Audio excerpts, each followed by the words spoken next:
Nah, ini terjadi di Teton Dam, Idaho, Amerika. Kejadiannya memang sudah lama, 5 Juni 1976, tapi ini terekod atau terdokumentasi dengan sangat baik, sehingga bisa kita gunakan sebagai lesson learn atau bahan pembelajaran bagi kita, misalkan ke depan nanti mendesain suatu bendungan ataupun apapun struktur yang berhubungan dengan air dan ada potensi rembesan, gitu ya. Oke, jadi ini saya sampaikan dulu tadi gambar-gambar pola-pola dari rembesan yang mengakibatkan keruntuhan. Nah, ini sebenarnya didokumentasikan di sana oleh fotografer pemerintah pada waktu itu, gitu ya. Dia posisinya pada saat itu di lapangan dan sempat juga dia videokan. Nanti videonya akan kita lihat. Jadi ini konstruksi bendung. Ini adalah sisi hilir atau sisi yang airnya sedikit kering, gitu ya. Sedangkan sisi di balik ini adalah yang airnya banyak, hulunya. Nah, ini sebenarnya pada jam 11, ini sebenarnya bendung ini dibangun tahun 72. Jadi ini sudah usianya hampir 4 tahun lah. Pada Juni, tanggal 5, 76 ini, ada tanda-tanda bahwasannya ini sudah mulai ada aliran air keluar, kecil, gitu ya. Ini sebenarnya sudah bisa dideteksi, ini kemungkinan adanya rembesan. Ini jam 11 dilihat seperti ini, menurut informasi yang saya dapatkan di internet. Berlanjut 20 menit ternyata semakin besar rembesannya dan ini tampak pola air atau basah dari rembesan air ini semakin besar, semakin kelihatan. Ini dalam waktu 20 menit. Kemudian 15 menit kemudian ini sudah mulai runtuh nih.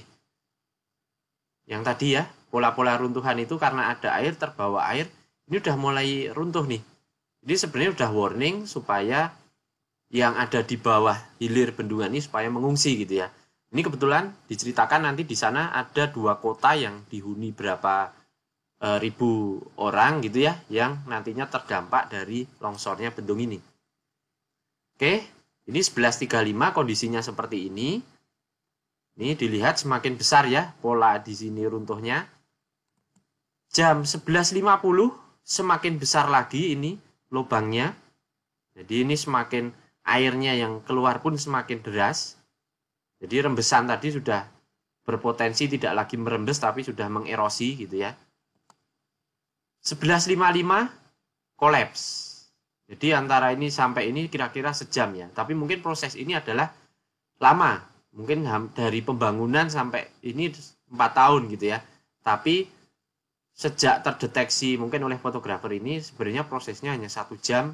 Untuk evakuasi ini sebenarnya cukup mepet, gitu ya. Kolaps 11.55. Kita lihat habis.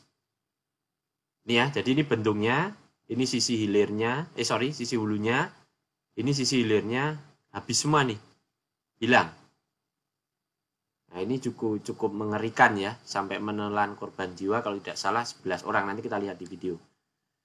Nah, ini perlu jadi perhatian teman-teman nantinya kalau desain suatu struktur yang hubungannya dengan air dan tanah. Oke ya, kita lihat bersama videonya. Saya play. As in the triumphant Hoover Dam in Nevada, the power of water tamed can be breathtaking, unless it goes horribly wrong. Surrounded by some of the most beautiful scenery in the world, in 1972, the Bureau of Reclamation began construction on the Teton Dam in Idaho. A project so ambitious they hoped it would change the scenery forever. Nah, metodenya cuma waktu itu masih ditimbun-timbun aja, mungkin teknologinya juga belum update. On risky subsoil in an earthquake area, but they pushed it.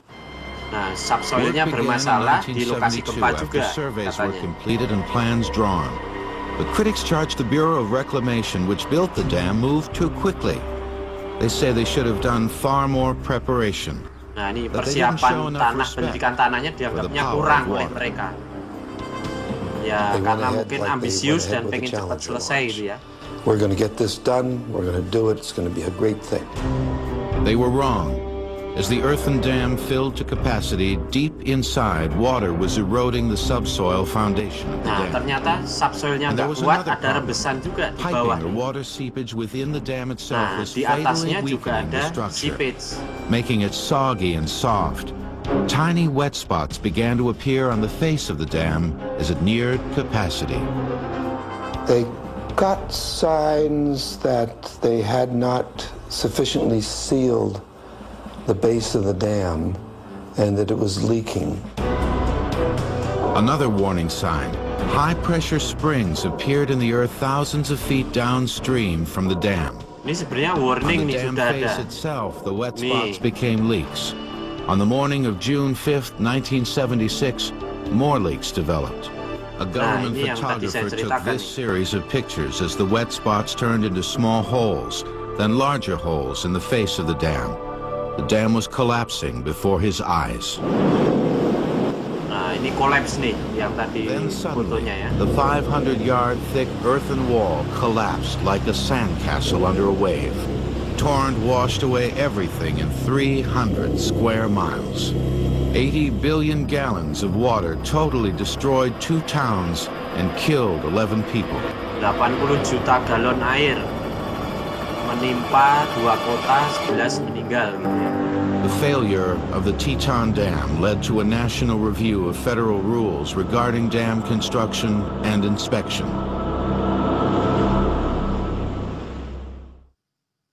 Nah, itu ya videonya ya. Jadi ini jadi pembelajaran lesson learn bagi konstruksi bendungan. Tadi disampaikan ke depan yang perlu diperhatikan tahap perencanaan, terutama pendidikan tanahnya, karena ini mungkin tadi disampaikan terburu-buru dan ambisius sehingga beberapa tahap pendidikan tanah tadi diabaikan gitu ya. Padahal itu yang menjadi konsen, ternyata di daerah situ subsoilnya atau pondasi tanah di bawahnya kurang kuat gitu ya.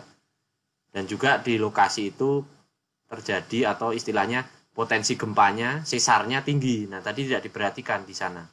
Nah, ini jadi pembelajaran juga nanti pada saat konstruksi dan pengawasan serta inspeksinya setelah jadi dan setelah dioperasikan. Ini menurut ahli tadi kurang, sehingga ini bisa dikoreksi untuk kedepannya gitu. Nah, itu contoh dari kegagalan bangunan akibat rembesan. Awalnya hanya rembesan saja, tapi berakibatnya jadi parah gitu ya. Kolaps total. Oke, ada pertanyaan sampai sini atau saya lanjutkan?